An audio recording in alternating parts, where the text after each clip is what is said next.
আসসালামু আলাইকুম দর্শক মণ্ডলী, আইপিএস মার্টে আপনাদেরকে স্বাগতম। দেখছেন আমাদের ৬,০০০ সাইকেলের একটা লিথিয়াম ফসফেট ব্যাটারি, যেটা ৫১.২ ভোল্ট এবং 100 অ্যাম্পিয়ার। আর এখানে ৫,১২০ ওয়াট আছে। অর্থাৎ আমরা সাধারণত ব্যাটারিগুলোকে অ্যাম্পিয়ার দিয়ে হিসাব করি, যেমন ২০০ অ্যাম্পিয়ার, ১৫০ অ্যাম্পিয়ার।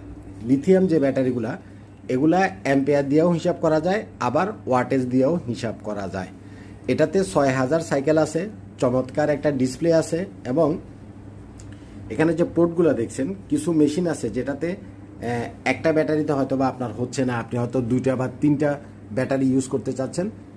এই ধরেন গ্রো ওয়াটের ৬,০০০ ওয়াটের এই মেশিনটা আপনি মনে করলেন যে আমি ২টা লিথিয়াম ব্যাটারি লাগাবো বা ৩টা লিথিয়াম ব্যাটারি লাগাবো, সেই ক্ষেত্রে আপনি এই সুইচগুলো দিয়ে ২টা বা ৩টা পর্যন্ত লিথিয়াম ব্যাটারি কানেক্ট করতে পারবেন।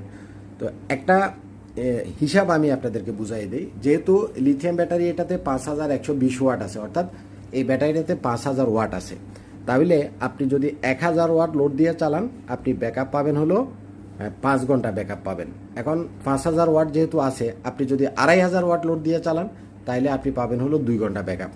তো যারা ধরেন যে 6 কিলো ওয়াটের 5 কিলো ওয়াটের সেট আপ করবেন, বড় সেট আপ করবেন, তো তাদের লোড অত বেশি থাকবে। আপনি ৬,০০০ ওয়াটের একটা সেট আপ করছেন, আপনার লোড থাকবে হলো ধরেন যে ২,০০০ ওয়াট বা ২,৫০০ ওয়াট। তো ২,৫০০ ওয়াট যদি আপনি লোড দেন, তাইলে এ ধরনের একটা ব্যাটারিতে আপনি মাত্র ২ ঘন্টা ব্যাকআপ পাবেন। কিন্তু আপনার ব্যাকআপ লাগবে হলো ৪ ঘন্টা বা ৬ ঘন্টা বা ৮ ঘন্টা। সেক্ষেত্রে আপনি এই একটা মেশিনের সাথে এ ধরনের ব্যাটারি চাইলে ২টা অ্যাড করতে পারেন, ৩টা অ্যাড করতে পারেন, ৪টা অ্যাড করতে পারেন।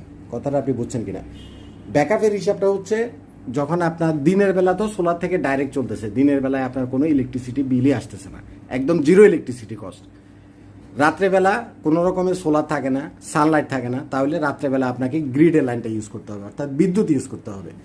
এখন বিদ্যুৎ যখন চলে যাবে, তখন আসবে হলো আপনার ব্যাকআপের প্রসঙ্গ, যে আপনার কতক্ষণ টাইমে আপনার ব্যাকআপ লাগবে। তো অনেকে আছে যারা রাত্রেবেলাতে হয়তো বা এয়ার কন্ডিশন চালায়, বিশেষ করে ১.৫ টনের এয়ার কন্ডিশনটা আমাদের দেশে সবচাইতে বেশি ইউজ হয়।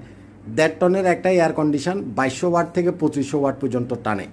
তো এখন রাত্রেবেলাতে যদি আপনি একটা এয়ার কন্ডিশন চালান, আর এ ধরনের যদি একটা ব্যাটারি আপনি ৫,০০০ ওয়াটের ইউজ করেন, তাতে করে ২ ঘন্টা বা ২ ঘন্টা ২০ মিনিট আপনি ব্যাকআপ পাবেন। হয়তো ২ ঘন্টায় আপনার হচ্ছে না, সেই ক্ষেত্রে আপনি এটার সাথে আরও একটা অ্যাড করলেন, তাহলে আপনি ৪ ঘন্টা পাইলেন। তো ৪ ঘন্টা যদি আপনার কাছে ব্যাকআপ থাকে, আপনি ১ ঘন্টা এয়ার কন্ডিশনটা চালালেই আপনার রুমটা ঠান্ডা হয়ে যাবে। তখন এসিটা বন্ধ করে দিয়ে আপনি আরও ২ ঘন্টা ফ্যান চালাইতে পারেন।